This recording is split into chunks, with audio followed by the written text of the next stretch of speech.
যখন ইমানদারের দুঃখ হয়, কষ্ট হয়, বিপদ হয়, তখন সে সবর করে, ধৈর্য ধারণ করে, আল্লাহর ফয়সালাকে মেনে নেয়।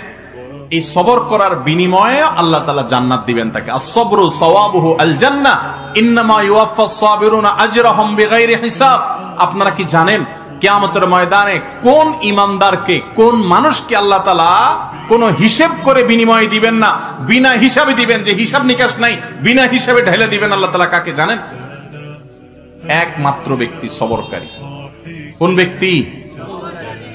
যে অসুখে সবর করেছে, বিপদ আপদে সবর করেছে, মানুষের কটুকতায় সবর করেছে, অসুখ বিসুখে সবর করেছে, মুসিবতে সবর করেছে, ধৈর্যের পাহাড় হয়েছে, ধৈর্য ধারণ করেছে, সবর করে ঢোক গিলেছে, সবর করে নিজেকে নিয়ন্ত্রণ করেছে, কোনো কষ্টে হাহুতাশ করে নাই, নাশুকুরি করে নাই, আল্লাহর কুফরি করে নাই, বিনা হিসাবে আল্লাহ তাআলা ঢাইলা দিবেন।